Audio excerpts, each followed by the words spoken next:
So this is our second to last in our Roundtable series. Today is going to be a little different than the other ones. You notice there's no panel here. We have the honor this time of having Rick Royer, who is one of our mentors, but who has also been doing sales work for 30 plus years and really knows this stuff inside out. Excellent speaker. He's helped a lot of people with sales, marketing, and all of that, both as a mentor as well as in all the job roles he's done. So I'm actually going to turn this over to Rick, and we'll close up at the end. All right, so welcome this evening. It's hard, tonight's presentation is Power Sales Techniques to Drive Success. And we have an hour and a half, and I try to allow at least 30 minutes for questions, which means I'm now down to 45 minutes. So I have to try to figure out how to teach you all the 35 plus years I have in selling experience in 45 minutes. Do you think that's possible? No, it's not. So I'm going to focus on a couple of key techniques, but what will also help me, is there anything in particular that any of you want to learn about power techniques tonight, selling techniques, anything at all? What I'd like to know what power sales means versus low power sales or kind and generous sales. Okay, these are power selling techniques. How you deliver it could be low key, it could be high key. What type of selling style do you have? Informational gathering, question and answer, consultative. Consultative selling, okay, very good. How to close. Try So closing technique. How to close, okay. What else, anything else? How about follow-up? Follow-up's easy. You know what the problem with follow-up is? Do it. What's that? Do it. Do it. That's exactly the problem. Most people don't do it. Or you follow up, but you follow up way too late. Okay? That's a great one. Let me just hit that one right now because I'm not sure I've got it in the presentation. When you do a sales presentation, after, whether it's on the phone and you hang up, or you're face-to-face and you walk out the door, how soon after you've left the sales call should you follow up? Right there and there. Exactly. Thank you for your time. I appreciate the meeting. It was great to meet you. I'll touch base with you next Tuesday. No. You were great up until that last part. I'll touch base with you next week. You were good. You were doing good. So let's fine-tune those last three words. So I'm the salesperson, okay, and I met with you. Thanks an awful lot. I appreciate the opportunity to meet with you today. So when day next week will work for you as a follow-up? Tuesday.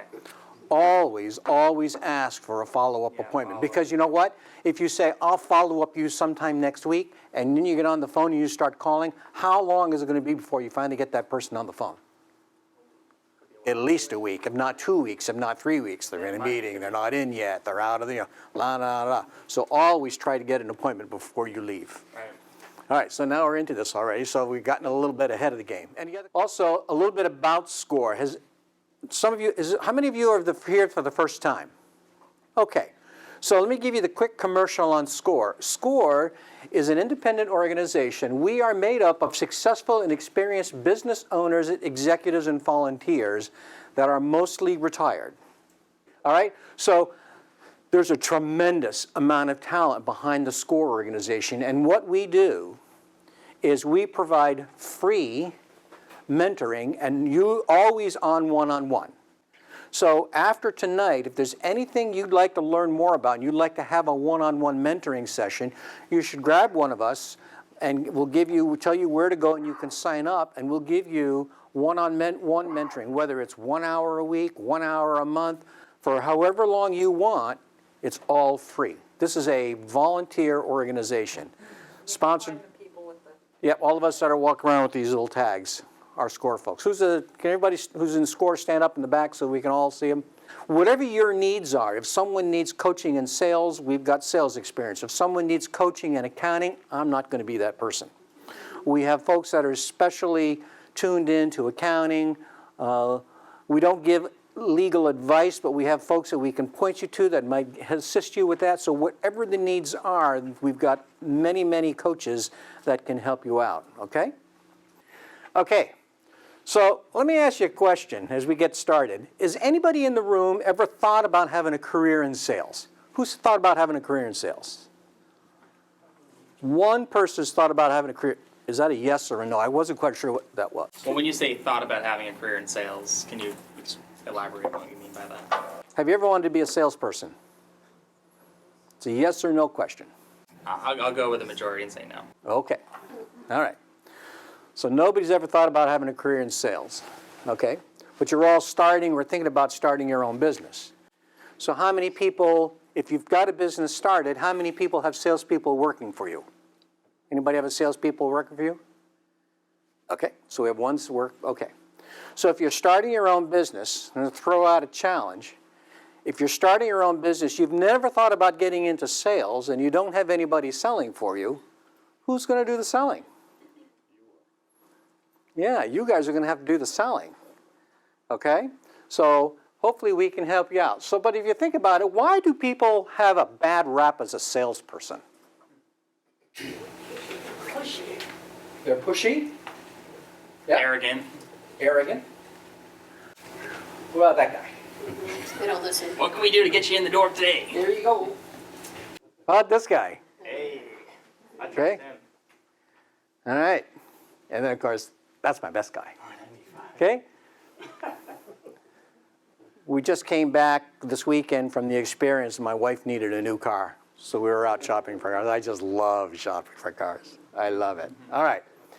So let me ask you these thought-provoking questions. What do you think is more important, managing sales, managing expenses, or managing profits?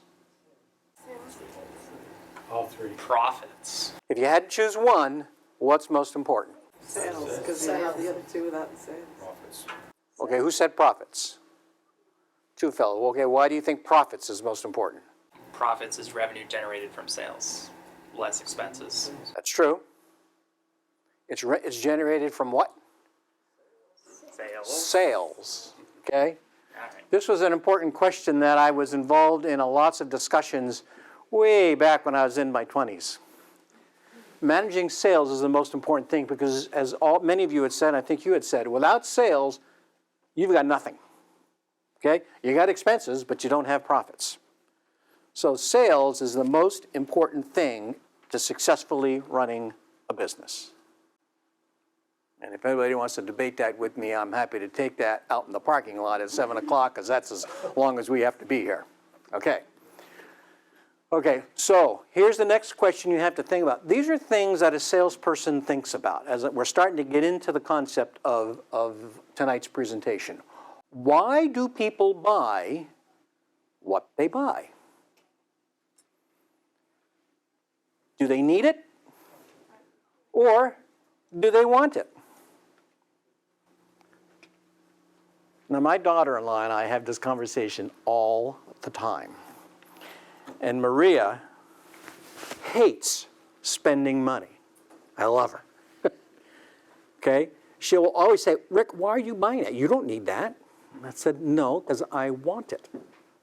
But you don't need it. So we have this conversation all the time. But let's think about it. When you're trying to sell your company's products or services to a potential prospect, okay, do they need it or do they want it? So what's the difference? Yes, sir. Needing it is more of an immediate thing. Wanting it is more of like a luxury. So, Yep. I would say need it is to solve a problem. That is something you want to remember all the time. And sir, you are right on the money as well. People need something because it's going to solve a problem. My wife's car had 90,000 miles on it. It was running just fine. It didn't need any repair work. She didn't need it, but she was worried that at some point in time something was going to happen, and around $90,000 90,000 miles, you start thinking about this thing. So she decided she wanted it, but she didn't need it, but she wanted it. She saw some rust in the door and that started panicking her. Okay? So people buy, oftentimes you have to think about, are they buying it because they need it, or do they want it? So when you're making a presentation of your company's products or services, you have to think about, Is this person thinking about what it is that I have because they need it or because they really want it? And that's going to determine how you might steer your presentation. Remember somebody over here said you're consultative selling. You want to, so if a person, all of you said you don't like salespeople because they're pushy, they're arrogant, and all those kinds of things. So you're right on the mark. Tonight's presentation is a lot about the type of selling that we're going to do, okay? And before we go to the next slide, there's a workshop coming up, first week of May. First Tuesday in May is the next. Right here. It's a great workshop, and it's called Developing Your Elevator Pitch. Has anybody heard what an elevator pitch is? Great. What's an elevator pitch? It's like a max 2-minute, but usually much less, spiel you can give. So explain to someone what you're selling, try to get them to sell it within the length of an elevator ride. Okay. I should have also told you, I want to make sure tonight's class is all about trying to stump the instructor, okay? To help you make sure that you draw from me anything that you want to know. So I have 18 years of experience in retail sales. And at one point I was managing 32 retail stores. I owned my own chain of 9 retail stores. I then got involved in business-to-business selling, knocking on the doors, cold calling. And I built a sales organization across all of New England of about 120 salespeople with regional directors and all that kind of stuff. Okay? So I can tell you that based on the gray hair on my head, I have made every single mistake possible more than once. And when I make it a second or third time, I go, damn, should have known better. Okay? So developing your elevator pitch, I want you to think about something. If I were to give you an elevator pitch that lasted 2 minutes, because you said an elevator pitch is around 2 minutes. Anybody think about how long 2 minutes is? It's a long time, okay? So an elevator pitch is something that you want to tell somebody quickly, okay? I personally think it should be no more than 20 seconds. Okay? And it should be a statement of what you do, but more importantly than anything else, what your potential benefit is to the prospect. The benefit of what you do is going to be the key thing that will drive the prospect to understand how might they buy your service or need your product. Okay, so who sells something? Give me a, yes, what do you sell? I sell natural herbal skincare products. Okay, so what are the give me one benefit to natural herb products. Well, to my line, this is why I'm taking notes. The potential benefit to my line is that it will perform in your store year-round. It won't just be selling at Christmas. It will perform in my store year-round. That's not enough of a benefit for me to want to buy it, is it? No, but there'd be... Well, no. The minute you said no, then you got to think about how do you've got 20 seconds to get my attention and go, oh, tell me more. Right. I will hone my... So that's what you want to be thinking about. Okay? Right. Okay. So let me give you an example. The company I currently work for today is called North Star Leasing. We're on Shelburne Road. Okay? And if I say to you North Star Leasing, what do you think we do? Lease cars. We what? I know what you do. Clean cars? Or something. Lease cars. Leased homes. What's that? I would say you're in the real estate business if I saw Okay, it. that's right. Okay, what else? We're not in the real estate business. Trucks. We really don't lease trucks and cars. I personally hate our name, okay? But I can't change it. I've been with the company for 2 years, but the company's been around for 37 years, and they're not changing that damn last word, which is leasing, which messes everybody up. What we do is we help businesses like yours secure the equipment financing approvals that you need same day to buy the equipment you need to help your businesses become successful immediately. As opposed to working with a bank that might take 3 or 4 weeks to decide whether they want to give you an approval or not. So there's an example of benefit to the prospect. The benefit was we give you same day, in fact, we give you a 4-hour approval of whether we'll approve you for the equipment financing that you need, and we'll electronically send you the documents same day. You don't even have to come and visit us. You sign them electronically, you hit submit, and they come back to us, and you tell us, okay, who's the vendor you're buying the equipment from? And we spin around in our chair, and we call that vendor, and we say, hey, this is Rick with North Star Leasing. We've just approved Fred for that equipment that he's buying. Could you please send me a copy of the invoice of the equipment that he wants, and we'll overnight, we actually ACH the money right into your account. So you can see quickly how I can get somebody's attention. When I said to you, I can get you same-day approval on funding the equipment, many of you went, oh, really? Okay, so make sure that your elevator pitch has a benefit line right in the front end to make the person think, oh, tell me more, all right? You want to make sure you commit it to memory. Now, you can't sit there in your chair and just think about it. That's not going to work. You have to do this. Everybody probably in this room has a smartphone, right? You want to take your smartphone out, you want to kick the recorder on, and you want to practice it and record it. That is how you'll nail this thing down. So that when you're in an elevator and you're not in the Empire State Building, so you don't have 2 minutes to get from the first floor to the top floor because the person that's in the elevator with you hit the 5th floor, so now you've got only 20 seconds, okay? You want to be able to wing this thing off really quick and smooth. All right? And that's what the next session is going to be about, and you'll definitely want to practice it till it's smooth. I've got about 2 or 3 different elevator pitches for our company. And I use them differently depending on who the person is that I'm talking to. And sometimes you might need more than one elevator pitch. Again, depends on what you do. Okay? Like, for example, if I were at a party or I was somewhere and a person walked up to me and I introduced myself and I said, well, what do you do? And he said, oh, I own a restaurant. Oh, and he says, well, what do you do, Rick? I says, well, let me tell you what I do, but I want to ask you 2 questions.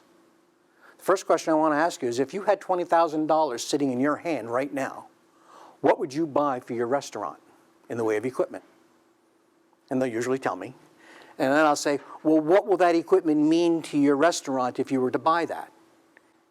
He says, it'll help me increase my sales by 25% because the pizza oven that I have right now can only produce 4 pizzas every 10 minutes, and the one I'm looking at will produce 20 pizzas every 10 minutes. So it'll help me increase my sales. So I look at him and I smile and I say, I hope fellows like you get an approval in the same day and then turn around and send the money to the vendor that you want to buy the pizza oven for so you can have it in your shop tomorrow. Here's my card. Let's talk. So there's another way of spinning it. So sometimes you might be able to take that same technique depending on what you do. You're consulting, right?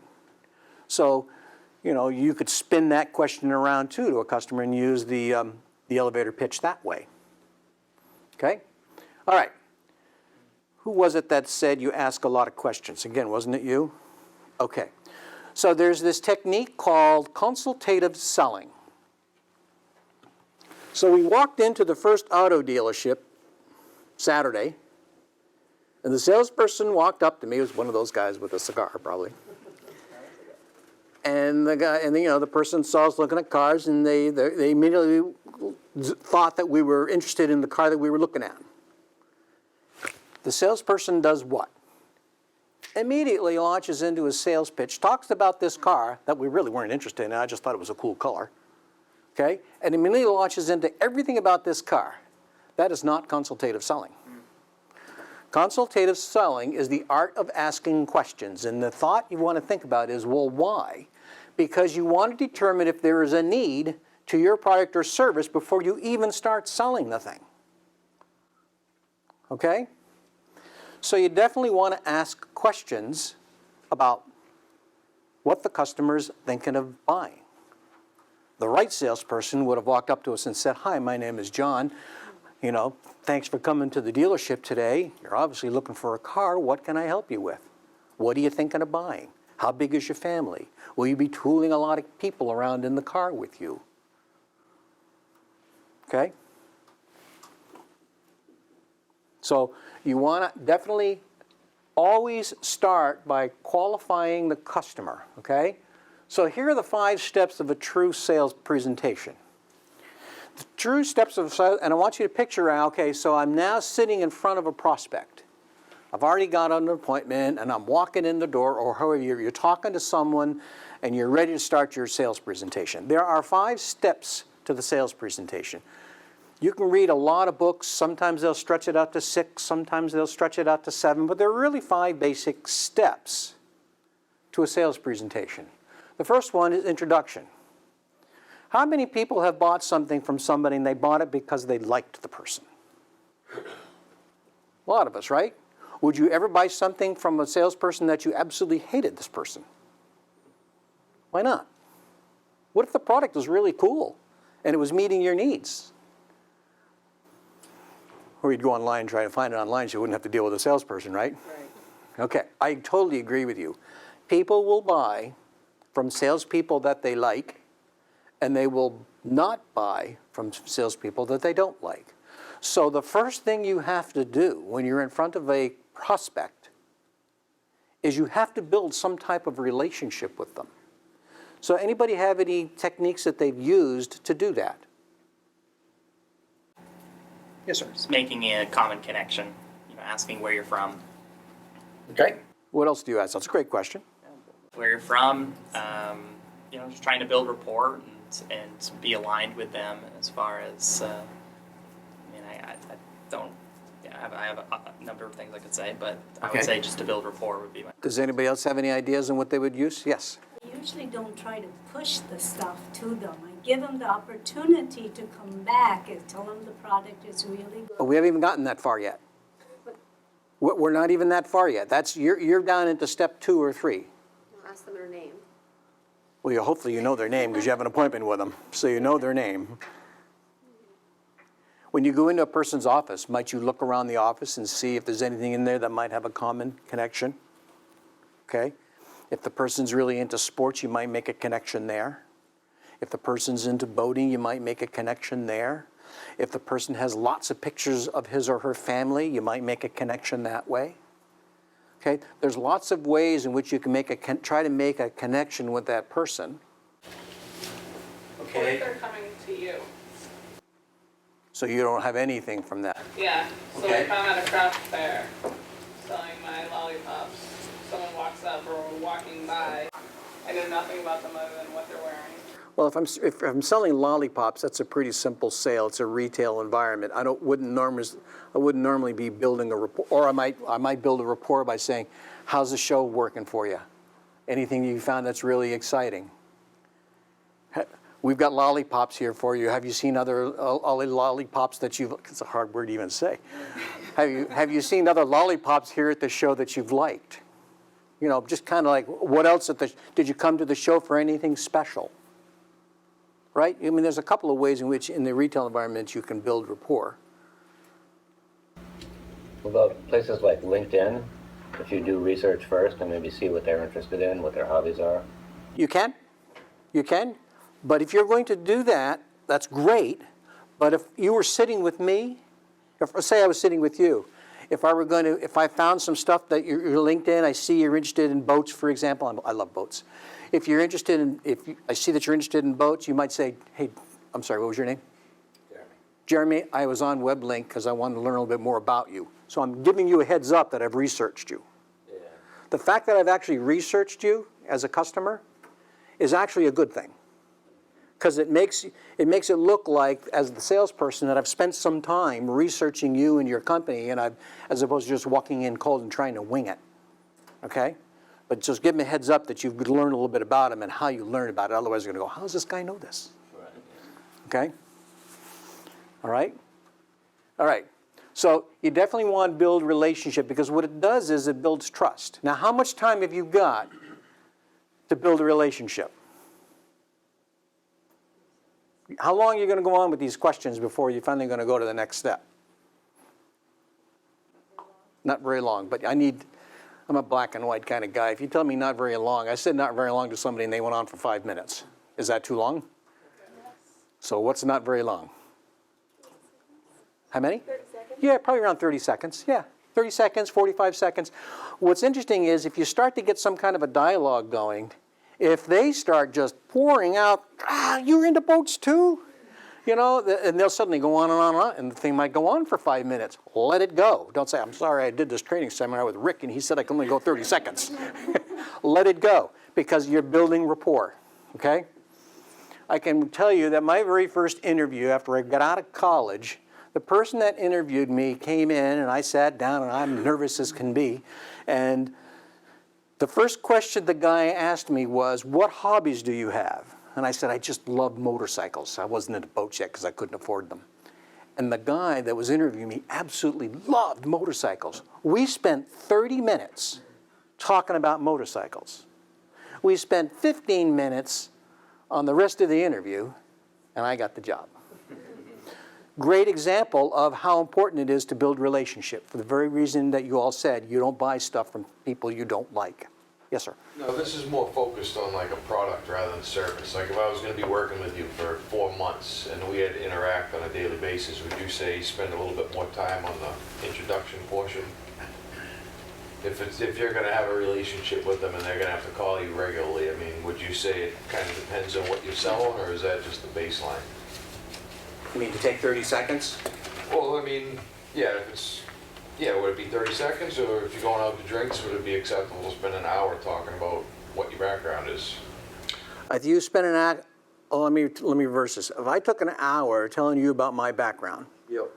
you'd probably be bored after the first 5 minutes. Certainly. There you go. So don't spend an hour talking about your background, okay? Because you're not there yet. You're just trying to build rapport. The biggest problem salespeople have is they're in a rush to talk to you about what they have to sell you. Which leads me to another thought. As a salesperson, can I sell you something you don't need? I really can't.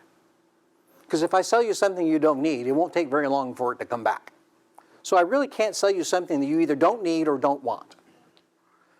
Okay? Which is why the second part is qualifying the customer. There have been times when I've been on a sales presentation and I've asked the customer a lot of questions.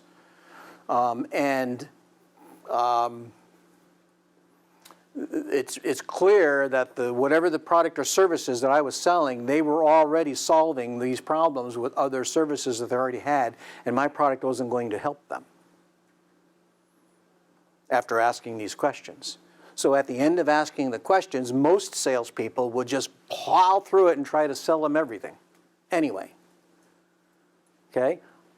I will oftentimes, if I'm in this portion and I've asked questions, no, I'm all set. You know, I'm getting, let's say, North Star Leasing.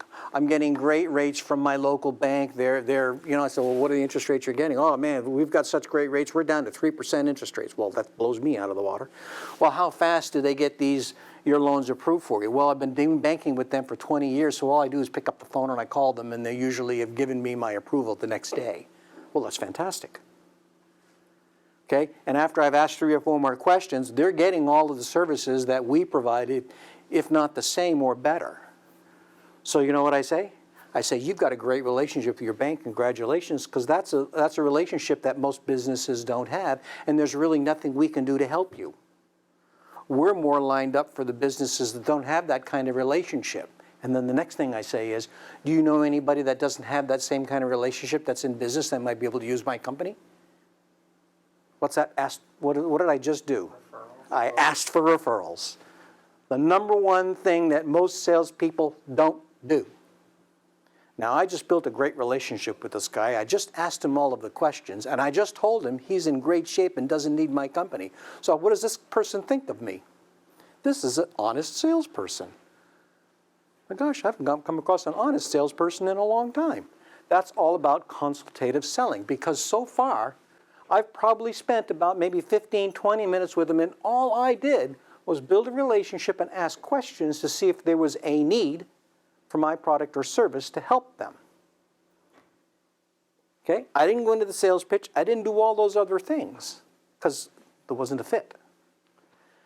And that's the number one mistake that most salespeople do. They don't do that, and they don't do that. That sales guy Saturday morning certainly didn't do that at all. Jumped right into selling me. So if I leave you with anything tonight, I'm trying to leave you with the most important part of a sales presentation are these two steps. Not talking about your company and talking about what you can do. You use those in your elevator pitch to get their attention. Okay? If you find a need, and you've asked good questions, and now it's time to present your solutions. But you present the solutions based on the things that you learned that the customer needs that your product or service will fill. Just making sense? After you've presented it, I don't know how these eyes got here. These are supposed to be numbered. They're all important.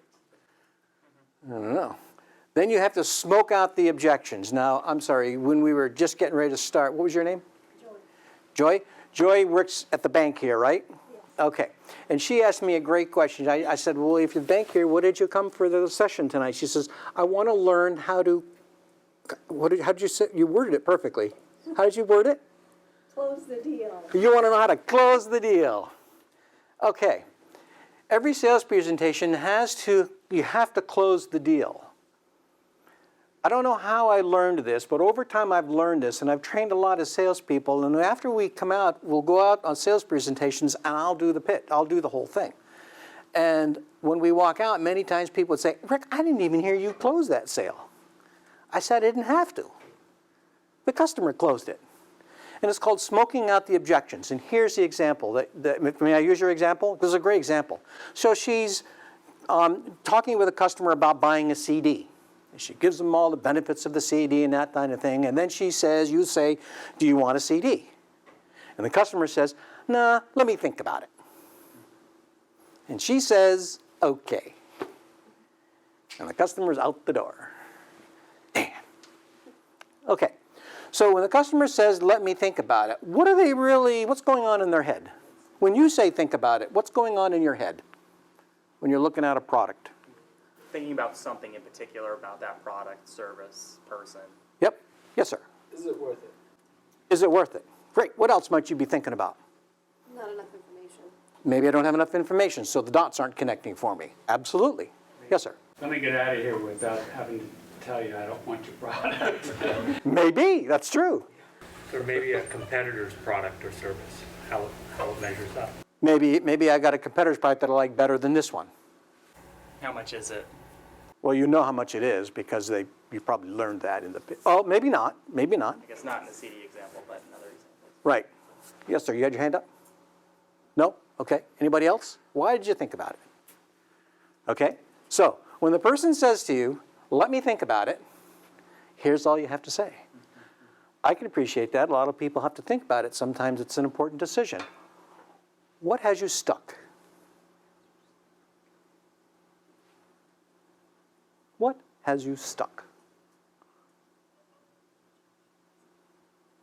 That's all you got to say. And guess what will happen? They'll tell you.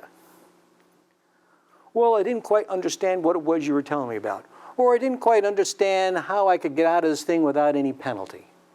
Or the interest rate you're offering me isn't as good as the competitor down the street. What it does is it gives you the information that you need to figure out why is this person stuck. But you have to ask. So it begins to happen as you smoke out the objections, you'll learn what parts of your presentation that you lost them at. Here was the other part of this buying the car. See, the problem is I just critique the heck out of all these salespeople. So after you've actually chosen the car, okay, and you're ready to sign the papers, who do you have to sit with at a car dealership? Sales manager? Nope. The business manager or the finance manager, whatever the title happens to be. Okay. Anybody buy a car lately? Okay. What's the finance manager's other job other than to get you to sign all the documents? Upsell. What's that? To upsell the Protection package? Exactly, all those damn protection packages, right? And I sit there and this guy spoke non-stop for how long? Well, it wasn't an hour, but it certainly felt like it. It was 20 minutes. This guy just came up here from Boston. He spoke at about 300 miles an hour and mumbled 50% of the time. And when he was all done, this guy didn't make any sale because I didn't understand half of what he was talking about, and he never asked. So smoking out the objections is an important part of the sales process after you've built a relationship, qualified the customer, made your presentation. Well, John, based on the things we've spoken about, you've mentioned that what you're trying to do is solve this problem and this problem and this problem. So let me tell you how my company's products or services, whatever you're selling, will solve this problem, this problem, and this problem. Give them the solutions that you have to solve problem 1, problem 2, problem 3. And don't give them any more information about problem 5, 6, and 7 that they might have but you don't know about, but if they do, you've got it. Because you'll bore the heck out of them. Just solve the problems that they have.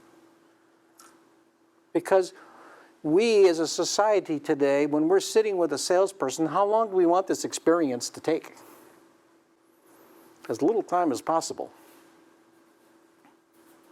And when a salesperson walks in, sits down, and starts going at it left and right and nailing you with all of the great stuff that we can do, and we do this, and we do that, and we do the other thing, and they go on for 20 minutes, you're done. Because this salesperson never built her an introduction and relationship. And that's how salespeople lose sales.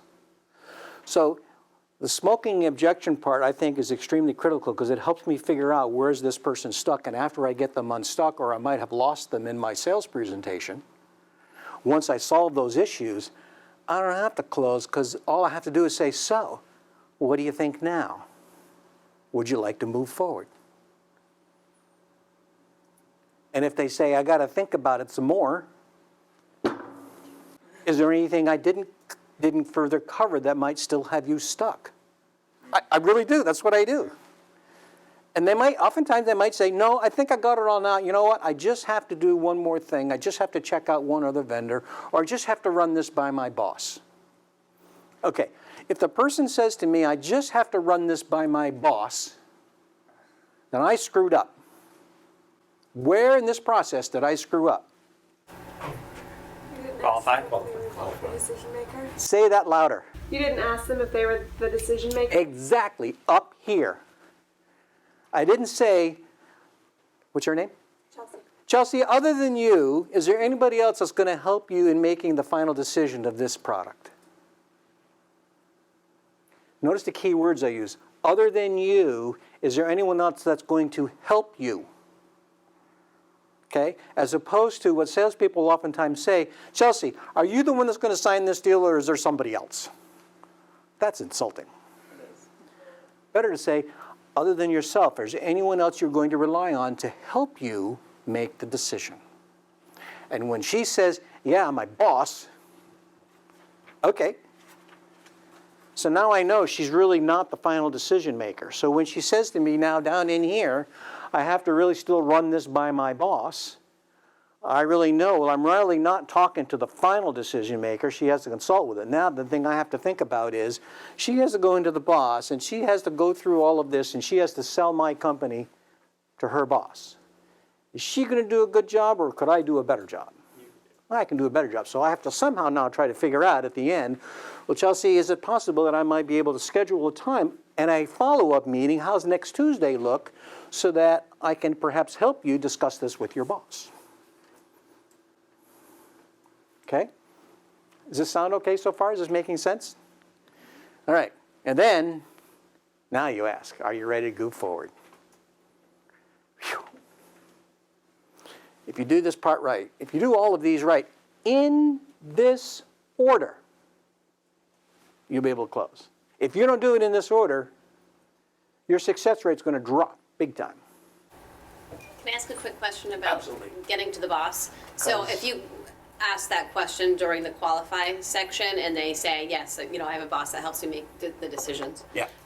Do you end it there and reschedule? No. Or you still go through the whole presentation, get to Absolutely. the end, and then say now, okay, then book an appointment with both of them? Absolutely.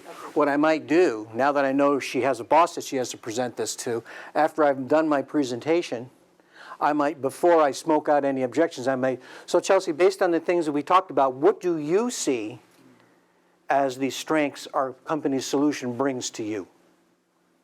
Now, I love asking that question anyway, because it's a test.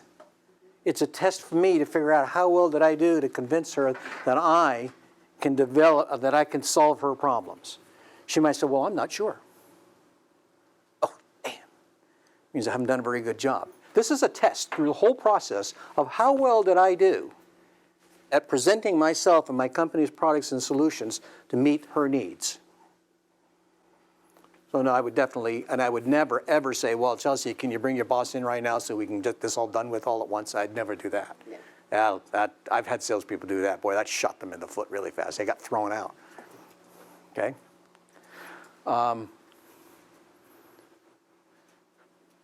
After the sales presentation, always send a follow-up email. But better yet, always send a thank you card. When was the last time anybody got a thank you card in the mail? Anybody got a thank you card this year? Yeah? And when you got the thank you card, sir, how'd you react to that card? I was surprised. There you go. Okay? In our business, we send a thank you card to every customer that we fund a transaction with. And we send a thank you card to the vendor that the equipment came from.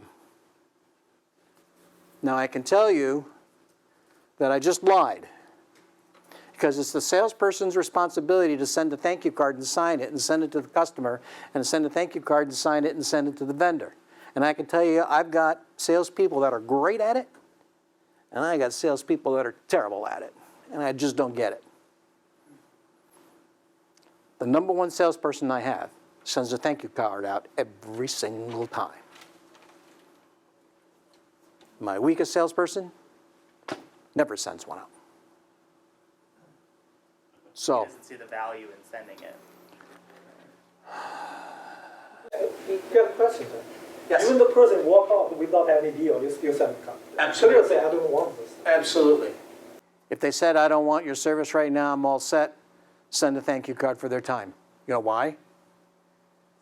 Somebody once said to me a long time ago after I lost a very big deal that I had been working on. There are some sales I call the career sales. So it depends on what your sales cycle is. In our business, the sales cycle runs around 3 weeks from the time we start talking to somebody until we finally fund the transaction. Sometimes they'll go 6 months because the person's been approved, but they're still trying to find whatever the equipment is. I call those the career sales. So I had this sale, this was back when I was in telecom, and I should tell you who it was. It was the University of New Hampshire. I was trying to and you asked about how to sell against people who don't know who you are. So I was working for a company headquartered here in Burlington, Vermont. We were selling long-distance telephone service back when AT&T was deregulated. So I was always selling against AT&T, everybody heard about them, MCI and Sprint. Many times people would say, I'm not switching off of AT&T because if you guys aren't any good, I'm going to get fired. Because back then, if your telephones didn't work, boy, you were just out of luck. Today, it's not a big deal. It doesn't matter if your phone works. It's if your computer doesn't work, you're out of luck. So I was trying to pitch the University of New Hampshire, and I was up against Sprint and AT&T. And I was damned if I wasn't going to win that sale. And this went on for about 6 months. And they finally said no. So I sent them a thank you card. And I called them a month later. Said, I'm in town, can I just swing by? And guess what they said? Sure. You did. You know why? Sprint's network had just failed and was down for 6 hours. What timing. And we ended up getting the sale. We ended up becoming their dominant long-distance carrier. This was back in the 80s. What else? What other questions have you got? Yes, sir.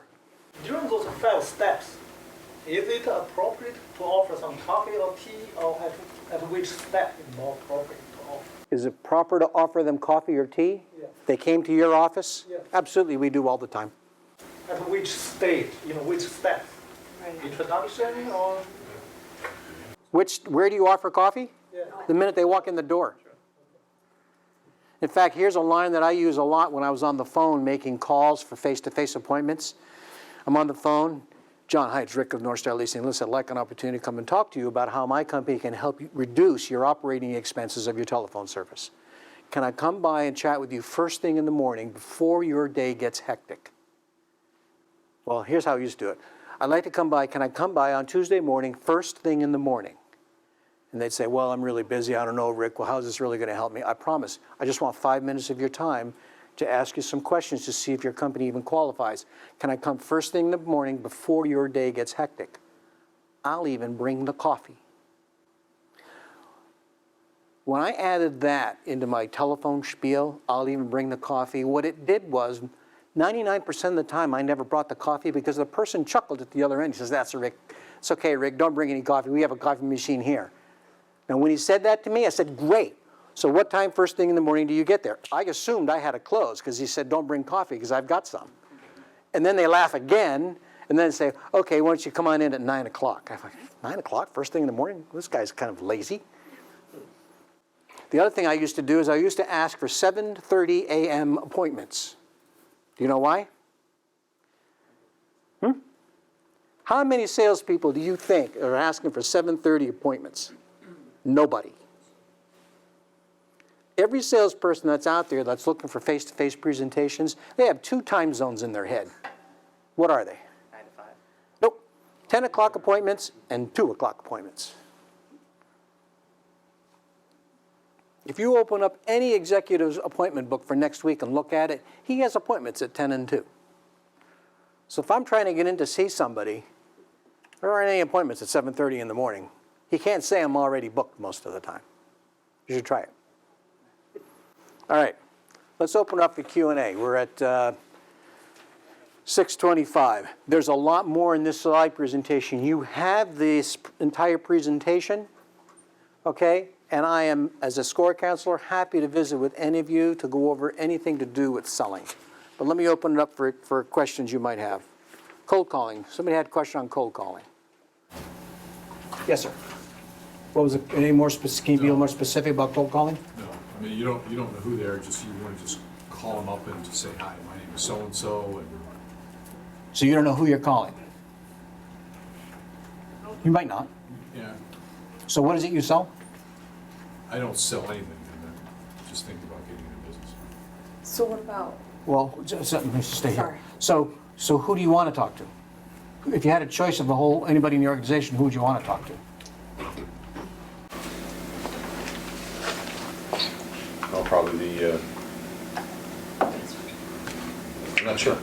Well, that's your problem then. You've got to figure out who the person in the company is. So if I don't know the name of the person, let's say I needed to talk to the vice president of the company, or let's say I need to talk to the CFO. I pick up the phone, the switchboard operator says, hi, my name is Rick. I'm not sure who I need to talk to, but I need to talk to your CFO. Who is that person, please? Oh, that's Mary Jones. Terrific. And does Mary have an extension? Yeah, she's at extension 724. Terrific. Can you connect me, please? Thanks. Can I tell her what it's in reference to? Now that used to get me stuck. So then I'd say, yeah, it's about, whatever I want to talk to her about a program that we had that she might be interested in. So then she dumped me into the person's voicemail. So, but then I figured out, okay, before I do that, when I'm on the phone with her, and can I have her email address? Now, half the time people say, I'm sorry, I can't give out her email address, right? Yeah, I figured a way around that one. Most of the time, what's everybody's email address at their company? First name, last name, or something. First name, the name of the company, or first initial, last name at rickroyersboatshop.com, right? So here's what you do. Phone rings, switchboard operator picks up. Hi, Mary, listen, I'm trying to get to John Jones, but I'm trying to send him an email, and I've got jjones@ricksboatshop.com. Is that right? Oh, no, that's not right. Oh, where did I go wrong? And they'll tell you every time. And then you got the person's email address. Try me, I'm telling you. A lot of gray hair up here. Okay, now, here's what you do. When the switchboard operator answers and she says to you, can I tell him what it's in reference to? Do you really want to tell the switchboard operator what it's in reference to? No, you don't. So here's what you do. You send an email to Fred Jones. And in the email, you say, hey, Fred, Rick, with whatever, I'm trying to talk to you. I'm trying to get secure a phone appointment with you to talk to you about how my company can help you reduce your operating expenses by 50%. May I please have a phone appointment with you? Or may I have a chance to come in and talk to you for no more than 15 minutes? How does Tuesday or Wednesday look? And you send the email out. Okay? You send that out on Monday. Now here it is, 3 o'clock in the afternoon, and it's Monday. They haven't responded. And I'm on commission. I haven't got time to wait. So I pick up the phone, I call the switchboard. I'm telling you, this is what I do. I pick up the switchboard, I call the phone. She says, oh, yes. Can I tell him what it's in reference to? No need, he's expecting my call. Yeah. Because I said it in the voicemail. I'll be calling you. No need, he's expecting my call. The other thing you don't do, you never say, can I speak to John Jones? You never say, can I speak to Mr. Jones? You say, can I speak to John? We're on first name basis. You're just trying to get past the gatekeeper. This is not powerful. This is not high pressure techniques. This is just common stuff that we all do every day. Okay? No need. He's expecting my call. That works great. Rick, I don't want to be rude or anything, but I've been out of business, but I love this because I love the selling. So today, not everybody's got switchboards. You've got, how do you get through? I caught my account today. If you want to, it says, if you want to reach so-and-so, dial 81. If you want to reach so-and-so, it's 82. Well, if you had the name. Usually if you hit 0, someone's going to pick up if you really don't know how to get to the right person. Most phone systems have a 0 on it, which goes to somebody that's managing the phones. Okay? The other thing you can do is, the best place to go if you really don't know to go, hi, press 1 for sales, press 2 for customer service. If you go to sales or customer service, you can say, hi, this is Rick with North Star Leasing. I'm trying to get a hold of your president, John. Can you put me through, please? By the way, before you transfer me, does he have a direct line? Oh, yeah, his extension is it. They'll tell you anything you want to know. So I always go to customer service because customer service loves to give out information. So who struggles with closing? No, it's that we all do. I think if you close 100% of the time, you wouldn't be here. And the biggest reason we struggle with closing is why, do you think? Fear, or I'll say fear, and I'll shut up. Well, you're right. It really is. It's fear. But if you think about it even further, well, what are we afraid of? Right. Okay. Many salespeople are afraid to get the no. Well, I'd rather have a no than not a no. Let me think about it for another 6 months, because then I know whether I should be spending any more time chasing this person or not. Or salespeople are notorious for doing this. They start analyzing it 6 ways from Sunday about possibly what might go wrong or what might be happening or what's going through their mind. You know what? Just ask. That's why that part of the sales process, I think, is so critical when they say, well, let me think about it. Now, there's a technique that I've practiced over the years that really worked, but it takes a lot of self-confidence to do it. So if I said to, let's go back to the bank example. If you said to me, let me think about it, and I said, well, I can appreciate that. A lot of people have to think about it before they make an investment and lock it up for a long period of time. Is there anything in particular that you're thinking about? Or is there any place that you're stuck? Make something up. Penalties, okay? Yeah, so I'm the bank teller, okay? Penalties is something a lot of our customers have been concerned about. Other than penalties, is there anything else you're thinking about that might have you stuck? Maybe there's a better rate out there? Yeah, there's a lot of competition going on with the rates, and rates are constantly changing, so a lot of customers are always worried about rates. So other than the rate, is there anything else that you might be thinking about too that might have you stuck? I'm going to wear them down. I really will, until I get to the very last item. And guess what? It's the last item that's really got them stuck. Okay, so when she said, no, that's pretty much it, I'd say, okay, well, so let me talk a little bit about the rate. We have one of our CDs that we didn't talk about. Now I'm going to really start to bullshit you. We really have a program that allows you to lock in the money for a period of 1 year, but at any point in time after 6 months, you want to change it to a different rate that we have at the bank because we just came out with something new, we'll let you. That's a great product. You guys should come up with that. Okay? So in the art of trying to weed through the objections, that's I found to be a very powerful technique. Because I learned one day, I asked them, other than that, is there anything that's got you stuck? And they'd tell me what it is, and I'd sell against it. And I'd say, so what do you think now? You ready to go now? No, I still need to think about it some more. Well, what's got you stuck now? And then he'd give me something else. So one day I said, God, it's got to be a better way to do this. All that other stuff didn't exist. Exactly. Most of it didn't really matter. So I wore them down instead of them wearing me down. And it's amazing how well it worked. John? I just wanted to point out something that you always do that you haven't explicitly talked about. But when, in the example, when she said, well, maybe the rate, your immediate response was not argumentative, but rather supported their objection as being a reasonable thing for someone to think. And that's important. Yeah, thanks for highlighting that. That is definitely, you don't want to jump right on them. So I always say, yeah, rate is important, and I can understand how you might be stuck with that because you don't want to be getting buy the wrong CD, do you? No, I don't want to buy the wrong CD. Yeah. So a lot of people are concerned about that as well. So it's called cushioning the objection, or validating the objection, agreeing with the objection. All of those things makes that person feel, oh, this person's on my side. I'm with you. Yeah. I understand. I appreciate it. Yeah. I got you. Yeah. Other than that, is there anything else? Yes, do you have a question? When do you call it quits when you play phone tag? When you play phone tag? Yeah. You just start to get really tired of doing phone tags. So you're trying to get them on the phone to talk to them. Yeah. Oh. It's like, oh yeah, just call back in the afternoon. Okay. Oh, then you do, and then it's like, oh well, not available. Call back tomorrow. Okay. Yep. All right. But when you called, who was telling me to call back tomorrow? The person I'm trying to talk to? Yeah, that or the secretary or whoever. Okay. So two different cases though. If it's the secretary, what I'll oftentimes say to the secretary, if it's like my third attempt and she says, yeah, you're still tied up, I'd say, when does he get in the office? And I'd also ask you, when are you calling him? What time of the day are you making your calls? Probably after lunch, 5. Like around 1 or 2? You'll never get there. You'll never get the guy. Remember what I said earlier. I'm totally making this up. The best time, I know, but the best times to make phone appointments, to try to get people on the phone, is between 8 a.m. Actually, you would do it at 7:30, but at least between 8 a.m. and 10, and stop. Because it's going to be a hard time getting them on the phone at 10 a.m. I'm truthful. Everybody has appointments or meetings or whatever starting at 10 o'clock, and they end at 11:30 or 12.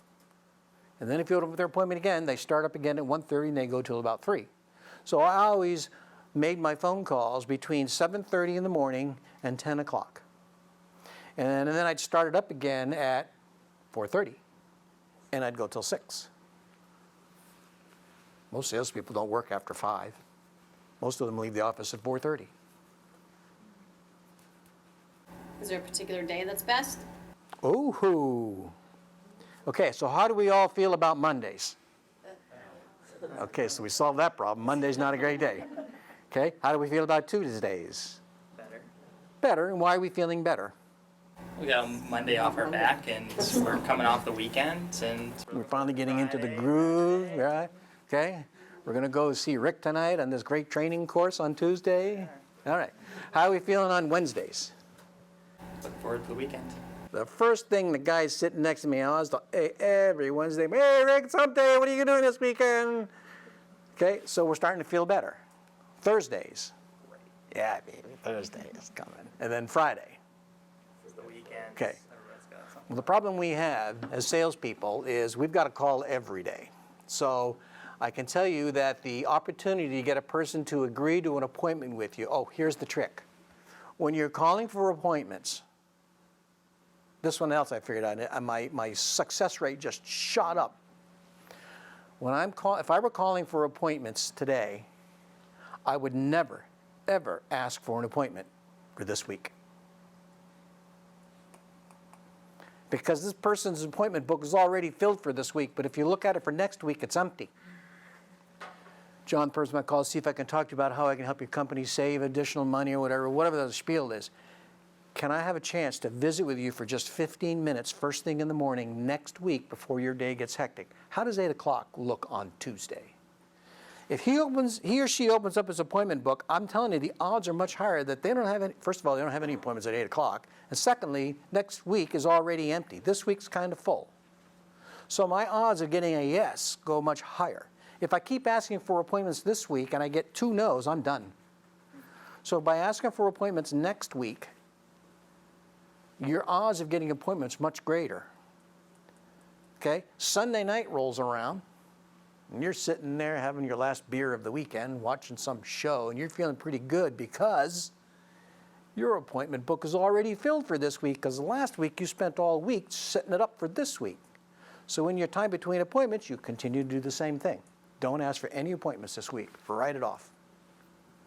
And what's your opinion on cold calling just into stores? You think you should always call first to make an appointment? Nope. Just like I was on the phone calling for appointments for next week, I'd walk into stores and say, "Hi, John. I know you're kind of busy. The only purpose of my coming in is to see if I can set up an appointment with you that will work for your schedule next week." And that's exactly what I would say. "Hi, John. This is Rick. I represent so-and-so. The only purpose of my coming in is to see if I can set up an appointment with you for next week at a time that works for your schedule. I see on your storefront you open up at 10 o'clock, so how does 9 o'clock work for you on Tuesday or Wednesday or whatever the day is?" Because think about it again. If I'm a salesperson and I walk into your business, what's the first of all, you could recognize salespeople for some reason. I don't know why. We're all recognizable. So you want to get that, what I call the emotional wall down, right? So when you walk in, if the person senses that you're a salesperson because you walked in with your briefcase or whatever it is that you walk in with, right? You want to get that emotional wall down by saying, "John, hi, my name is Rick. I represent whatever the company is. The only purpose of my coming in is to see if I can set up an appointment with you next week when your schedule isn't hectic." The emotional wall just dropped. Because as a salesperson, when I come walking in, what's their expectation? You're going to sell them something. Exactly. I'm going to start going off for about 15, 20 minutes, talk about all kinds of stuff, and you're busy. That person certainly wasn't sitting there with their feet up on the table waiting for me to walk in with nothing to do. So that's how you get that emotional wall to come down. Do you ask for their email to send them a follow-up? Oh, absolutely. I send them a follow-up calendar invite. Yep. Absolutely. Let's say your clientele has come to a conference. So you have a list of people that came to the conference. And you want to try to set up an appointment with them. While they're at the conference? Well, no, because you've been busy. They left. You got all the list of people there. So you start calling, and you're getting a lot of voicemails. How do you leave a message? Okay, I have a routine that I've used for years in previous companies, and we use it at our company today. I call it the 7-touch process. Okay? And here's how it works. Let's say I got a brand new name I'm going to call. And here it is, it's Tuesday. I'm going to call, I'm going to leave a voicemail, knowing that 99% of the time they're not going to call me back. But I leave it anyway. And as soon as I hang up, I send that person an email. "John, Rick with such and such, just left you a voicemail message. I use my elevator pitch line. Like to see if I can have a chance to visit with you next week." Whether do you do face-to-face meetings? Okay. Like to have a chance to see if I can visit with you next week, either Tuesday or Wednesday morning, first thing in the morning before your day gets hectic. Would 8 o'clock work for you? And I'd send it. So I just did that. So now I have 2 touches. I called and I sent an email. How long will I wait before I follow up? 10 minutes. The next day. The next day, I would say. You guys are learning quick. Not 10 minutes. The very next day. So tomorrow, I'm going to make touch 3, and I'm going to call them. "John's Rick with so-and-so. Called you left yesterday and also sent you a voice message. I'm really anxious to see if I can have just 15 minutes to talk to you about, see if my company can help your company by improving whatever. using those benefit lines, okay? Hopefully I can get a call from you. I'd like to see if I can meet with you either Tuesday or Wednesday next week at 8 o'clock. What time works best for you? My direct line is this. Okay? Is he going to call me back? No. Yeah, schluck. Okay, so tomorrow's Wednesday. So Thursday, I might not do anything, but Friday, here comes touch number 1, 2, 3, 4. I'm sending him an email. John, following up again. I'm really, however you want to word it. And these emails I have, they're the same every time. Okay, I'm doing a cut and paste. I'm not typing every single email out. These are cut and pastes. Okay, and always, always, always in an email, ask for a specific appointment. Always. What you're going to find in today's world is we tend to be reacting and responding more to emails than telephone calls.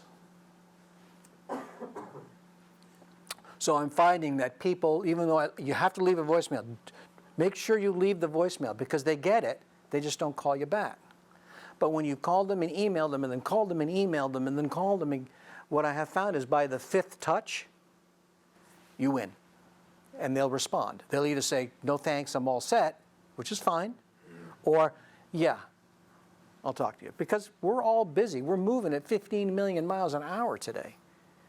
I'm answering emails on my computer, my phone goes off, I'm getting an instant iMessage from some other customer that needs something, you know, and then I got somebody come around the corner. That's our world today. Those are great questions. So 7 steps within 10 days to wrap this one up, and then I push it out another 30 days if I really think this customer is worth my time. Yes, sir? Yeah, actually that's my question. When are you going to stop? So there it is. 10 days, I stop. 30 days out, if I really think that this is, you know, how many times do you think I tried getting into the University of New Hampshire? If I just, you know, that went on for my first appointment, it was 6 months. And I was calling every month. I'd even stop and I'd drop off donuts. And never got to see the guy. Here's the donuts for John. Tell him Rick was by harassing him again. You have to have fun with this stuff. You really do. Do you have to have fun? Yeah. Oh, you have to have fun. So don't ever worry about pissing people off. I was just gonna say that the number one selling sales trainer in the world says follow up until one of you dies.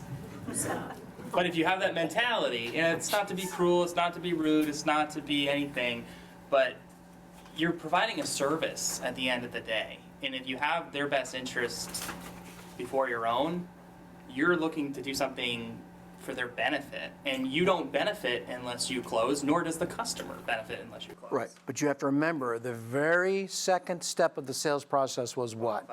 Qualifying the customer. And in the qualifying step, what were you trying to figure out? Decision maker. What are the issues? What are the problems or issues that your product or service? I don't know, I got a little laughter, but that's what he says, you know. No, he's right, he's right. So you want to constantly remind that person, the longer you put this decision off, you know, these problems or issues that we talked about aren't getting solved. Yes, sir. After X number of touches, do you ever perhaps call somebody else and come and say, hey, I've been trying to get a hold of Joe. Is he in this week? For all you know, the guy's gotten fired or quit or retired. Oh, thank you for that question. That's a great question. That's my 4th call. If I've called the person, sent an email, and then called again, and maybe sent another email, I'll finally call in the morning, I'll get the switchboard operator. I say, you know, I've been trying to get a hold of John now for about a week and a half. And every time I call, he's not available. I'm sure he's a busy guy. What would you recommend as a best time for me to call him and catch him? What time does he get in the office? Oh, you know, he's an early guy. He gets here at 7 o'clock. Excellent. So if I call tomorrow morning at 7 o'clock, he'll be there? Oh, yeah. He likes to get here at 7 o'clock because there's nobody else in the office grabbing him. Excellent. I'm calling him tomorrow morning at 7 o'clock. I might still be at home eating cereal, but I'm going to call him at 7 o'clock. Or if you find out that, hey, the guy died, the guy retired or whatever, say, is there someone else I can talk to? Well, you don't want to say is there someone else. You really want to... How do you get another contact if you find out that this guy is no longer there? What was his position? I don't know. I never call... Okay, here's rule number 1. Drives me absolutely nuts when I'm looking at leads in our database for salespeople. I always want to know what the position is that this person holds, because it'll tell me an awful lot about the decision-making capability of the individual. Another question I always ask when I'm qualifying, how long have you been with the company? If the person tells me he's been with the company for 3 weeks, what kind of decision-making power do you think they have? Probably not much. But if they've been there for 20 years, they probably have a lot. But I always want to know what the position is. I think one of the things you're struggling with is, if I understand it right, you don't really know what it is you want to sell yet, right? The point is that you've been making these touches and the guy's not calling you back. Well, for all you know, the guy is no longer even with the company and he's the lead in your database. Well, who's the follow-up guy that is taking his place? If I'm leaving a voicemail message, he's probably there. Well, that's why on the 5th call I say, I've been trying to get a hold of John now for a week, and every time I call him, you guys push me into his voicemail and he's not there. Can you give me is he really around? Oh, you know what, we're sorry we didn't make that change. We have a temporary person at the front desk. He died last week. Oh, well, who took his place? Okay, but I always want to know the position. I'm either calling the president of the company, the owner of the company, or the vice president of the company. And again, it depends a lot on what it is you're selling as to who it is you want to talk to at the company. Why did you go into sales, Rick? What brought you into your career? When I was 15 years old, I loved stereos and electronics and all that kind of stuff. Okay, I'm going to age myself. This was 1968. Radio Shack, and I was living in Barrie. Radio Shack came to town, and I wanted to work at Radio Shack so bad because I loved radios and stereos and all that electronic stuff. So I got a job, and I was 15 years old. And because I was going to be turning 16 in 2 months, the sales manager had to pay me under the table because there was this law in Vermont you had to be 16 to work. So he stuck me in the back room as a stock boy, and I got to put all the stuff up. It didn't matter. I was in my glory. I was about this tall. And my first paycheck came. And back then, the minimum wage was $1.10 an hour. So I'm also quite mathematically capable, and I took my hours and I multiplied times $1.10, and I said to the manager, I said, there's a problem, you paid me too much money. I was a good Catholic boy, so I had to tell him. He goes, no, Rick, what are you talking about? I said, well, look, here's how many hours I worked times $1.10 an hour. This is how much money you should have paid me. He goes, no, you see this other line? I said, yeah. He says, that's called commission. I said, well, what's commission? Commission is the amount of extra money you make for the stuff that you sell. I said, wait a minute, let me see if I got this straight. You're paying me extra for all of the stuff that I sell on top of the $1.10 an hour? I love this job. And that's how I got hooked. I ended up quitting a job after college with New England Telephone as a design engineer for the phone company in downtown Boston, because one day I went to lunch. I'd only been at the job for 2 months. And I went out to lunch with my boss and his boss, and they were both bragging they'd been with the phone company for 10 years and how much money they were making. Well, I worked for Radio Shack from the time I was 15 years old until the time I graduated from college and went to work for these guys. And I knew how much money the store managers were getting at Radio Shack, and at the time it was a lot of money. So I immediately went home and quit. Because I knew that if I went back to Radio Shack, even though it's 60 hours a week, I'd make a shitload of money. So I did. And I never looked back. Sure, I'm glad I made that decision. That's why I'm in sales. Thank you. Right, so I'd like to thank Rick. You can see why we have him doing this.